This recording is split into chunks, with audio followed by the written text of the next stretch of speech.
Hi everyone, welcome back to Pine Hollow Auto Diagnostics. We're on our way back up north from Florida. I am in Seneca, South Carolina. A YouTube fan said his 2005 Jeep Wrangler just quit running one day. It's a crank no start. So, last night getting here, it's after midnight, thunderstorms, camping wasn't an option, so they were nice enough to let me stay in their camper over here. So thank you for the generosity. It was really a lifesaver. But here we are, beautiful weather, and let's get to the diag. Alright, so let's see what this thing does. He said he tried a different computer already and that didn't help.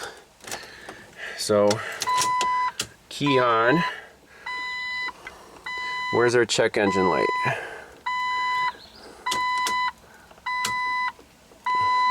I don't see one, and make sure it cranks. Oh, it's a no crank. Okay, so everything is dead. Where do we go from here? I'm pretty sure it's going to be a no comm. We could plug in a scanner, but we need wiring diagrams. Let's see what controls this starting circuit, and at least do, it's probably a relay under the hood.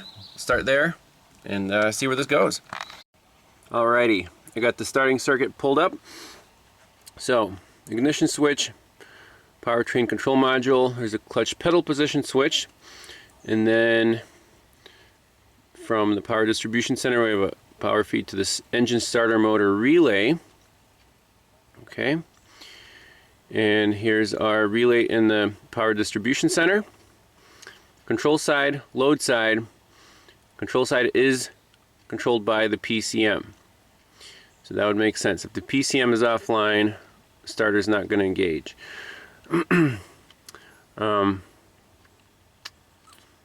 So at this point, I'd say plug in a scanner real quick, see if there's any communication at all with anything, and go right for the computer. Powers, grounds, and the other variable is the 5-volt reference. If that's getting pulled down by something, we check where the 5-volt reference is, what the voltage is on there, and figure out what the computer's missing. All right, here we are in the fuse box, starter relay. So I pulled that guy out. First check I want to do on the load side, just jump these two pins, make sure the starter spins. Easy enough. Fuse jumper wire. Make sure the vehicle's in neutral if it's a stick shift. And when we jump here to here, okay, so load side checks out. Now for the control side, these two pins, if we look at the wiring diagram, one should be fed when the key is in the start position, power, and then the PCM should provide a ground. So I have a test light hooked up. It's right here so we can see it from inside the cab when we put the key to the start position. And let's just plug in our other side through a jumper to one of these. I don't know which one's going to be hot, but we'll try both of them. Okay.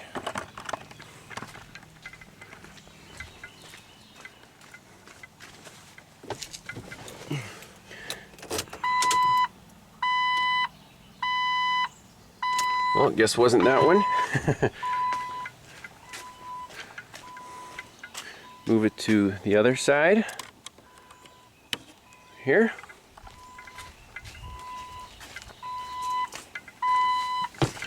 And okay, so we verified that check engine light's on. What happened?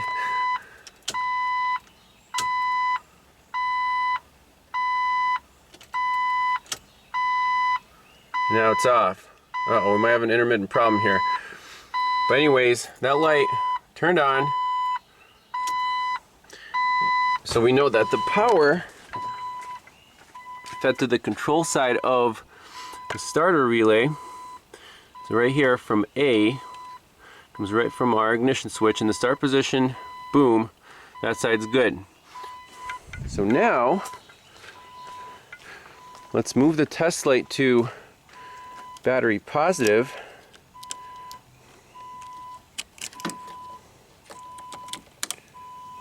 Okay. And that side should light if the PCM grounds the circuit. Look, our check engine light's back on. So without the clutch pushed in, nothing. With the clutch pushed in, still nothing. But our check engine light's back on. So strange. Let's try again.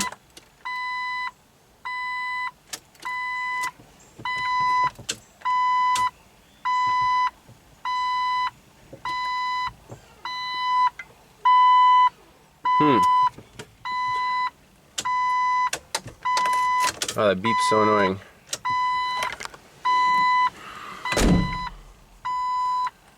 What's it beeping about?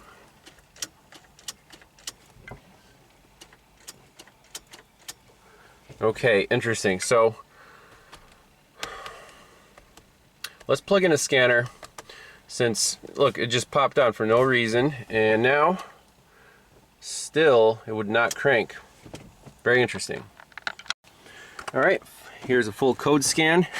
It just detected airbag and instrument cluster, no powertrain control module, and the only codes in the cluster is PCM single board engine controller message not received. Okay, as expected. So this check engine light doesn't mean that the computer's online. You know, I don't know if the computer turns it on or if something else turns it on, just to indicate, hey, we can't talk to you. So again, we're going right for this PCM. So let's look up a schematic and see what comes up. Alright, so the first thing I pulled up is a schematic view. It's not a wiring diagram, it's more of a layout of the system. And for computer no comms, we're worried about powers and grounds. So if we come up here, there is our battery. So that's the battery positive tree. And then from the ignition switch in run and start, we have this wire. So that's the feed, and then this is our ignition tree. You can see here it's labeled ignition, ignition power, and battery. So looks like three power feeds to the PCM. And then we have two grounds right here. It's nice that they're all labeled in the same area. So we can start with those, and if that checks out, then we're looking at the 5-volt power supply. So if the 5-volt reference gets pulled down, it's possible that, you know, also the communication board inside the computer is disabled, and you'll have a no comm. So let's go right for the power feeds, and they have labeled the pins A13, A11, A12, A29, and the engine grounds here A9 and A18. However, you'll notice that we don't have wiring colors on the schematic view. So what we can do is pull up the actual wiring diagram, again OEM, and we already know how many power feeds and grounds we have to look for. So go back to electrical OE and wiring diagram index, and that will help. Let's see here. Powertrain control module. These are all the components. We're just looking for powers and grounds. So I guess we can just go for the first one.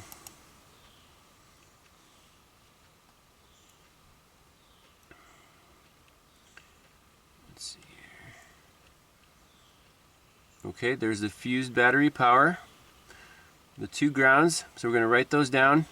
Then this is ASD relay control, not worried about that for now. And we're also looking for ignition power feed. So those are on another page. Let's see, fuse ignition switch output, fuse ignition switch output, run and start to fuel pump relay. So if we look back on our schematic, we're looking for A9 and A18 are the grounds.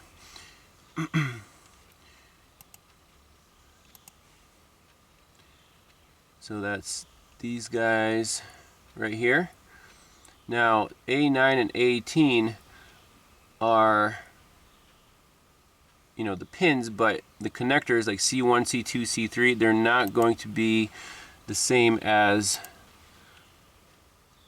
you know, these are like A, B, and C, and those are C1, C2, C3. So the connector A in the schematic matches up with C1 in the wiring diagram. So let me write these down and we'll do our checks. Okay, so we got our powers and grounds written down according to the diagram. We got one battery positive, C1 pin 29. We got the start input, C1 pin 30, pink and orange, and two run start ignition inputs, pink and white wires, C1 pins 11 and 12, and then two grounds here, again the same connector, pins 9 and 18. So I got the connector unplugged and took off the back little plastic cover. Okay, so test light on the 1 amp setting connected to battery positive. Let's just knock out these two grounds. They're right here, pins 9 and 18. So with the connector unplugged, we can do a quick check.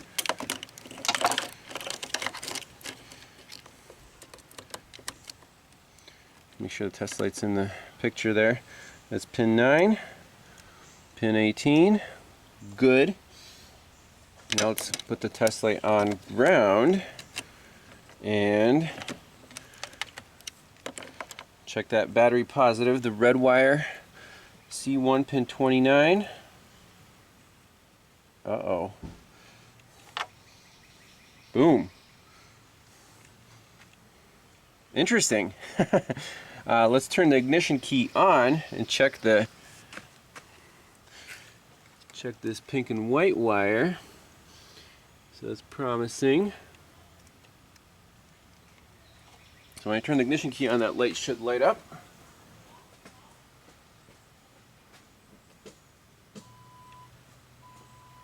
And it does.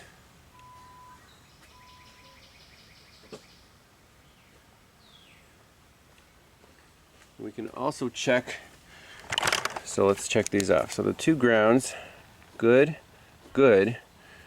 This guy, bad. And then we just checked C1 pin 11, pink and white, that's good.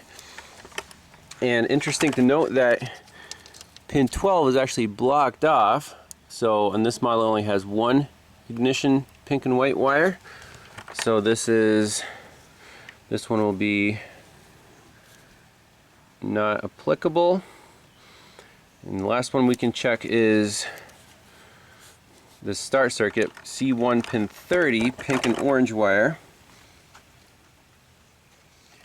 That's right next door to our 29. So that guy should come on when I turn the key into the start position.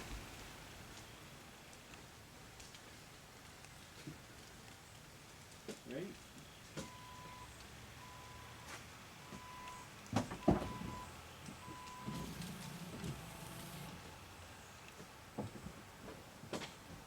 That checks out. So start is good. All right, where does this battery feed come from? Constant battery feed. I wrote down the fuse number, fuse 9, 20 amp, under the hood. Hey, we're already here. Fuse 9, 20 amp under the hood. That guy, 20 amp fuse.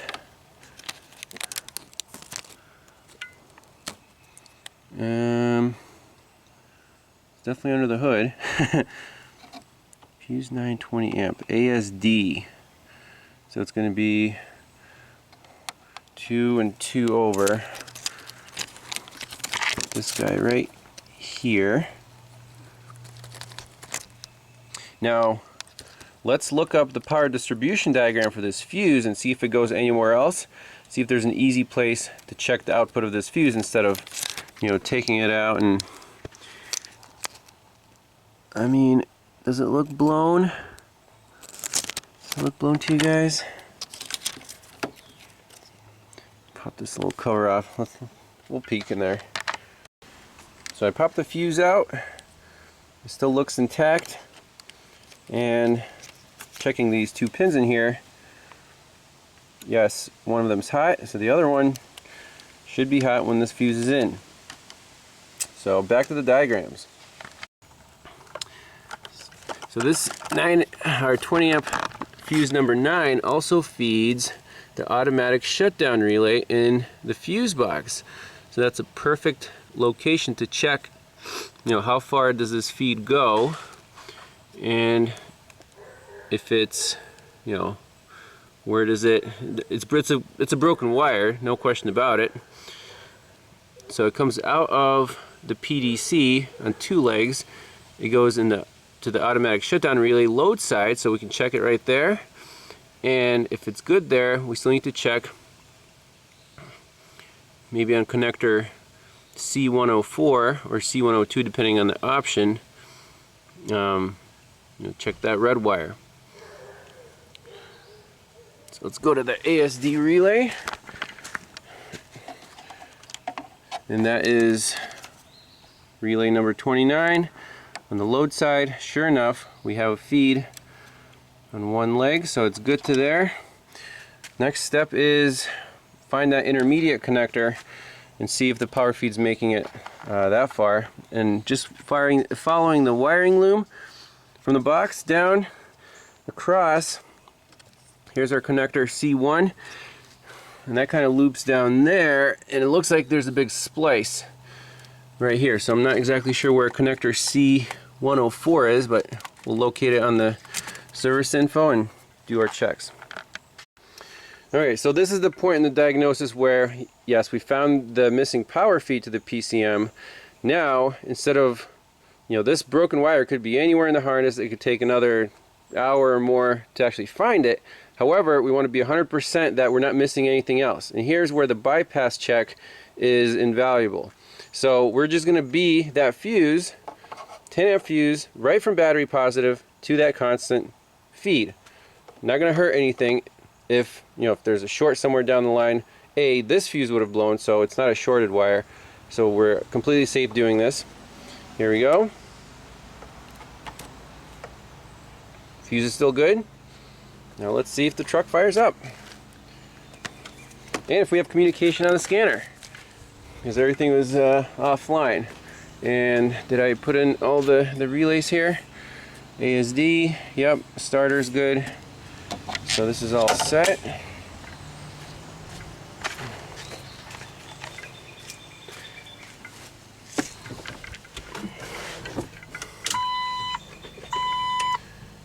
Cross your fingers. Uh-oh, we're missing something else. So let's double check that we do have power on this wire. Oh, there we go. It's just been a bad connection between my my back probe. Because the owner's watching me here, so I'm under pressure now. When it didn't start, I'm like, oh crap. Alright, we got our check engine light back on. Let's try again. Key on. Yep, it sounds good. You got the fuel pump.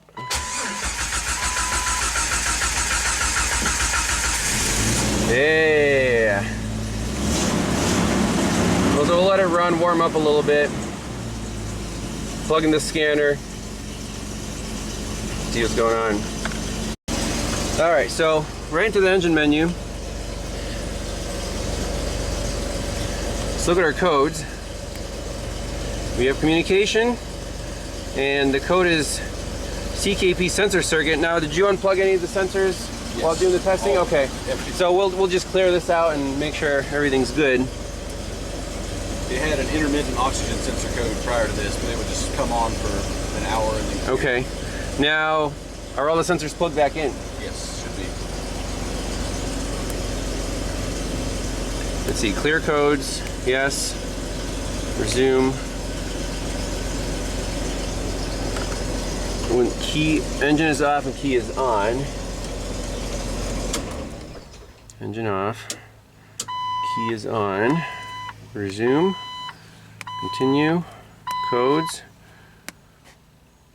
No codes present. Okay, just fire it up one more time.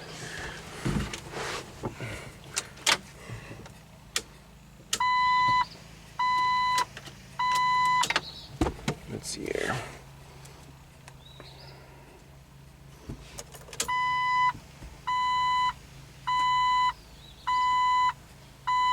No codes present. That's fine. Let's see, did we hear a fuel pump prime? Yes.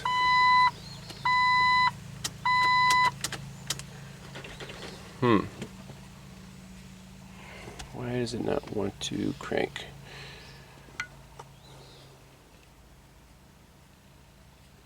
Check engine light's blinking because I'm talking to it, but we have data. And what I'm looking for is, do we see a start input? Let's see here. ASD relay off. Ignition start switch, so there you go. ASD and fuel pump. Did the prime. That's good. Now ignition start switch. Hi, it's saying off. It's not changing when I turn the key to the start position. Well, it worked once. Okay, so let's we already know which wire this is. Ignition start switch. Let's put a test light on there and double check it, because there could be other variables lurking. Okay, so the computer wasn't seeing a start input. So now we got another, we got a test light connected to pin 30 now, that pink and orange wire. And I have it rigged up on the windshield wiper so I can see if, when you turn the key to start, that you get a feed on that wire. Well, let's see.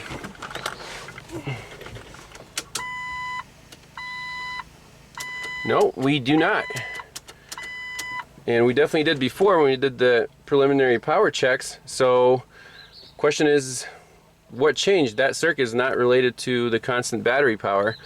So we'll track this one down, and I guess it's possible that it could have several issues. I don't know if they're all in the same place, but let's go back to the diagram.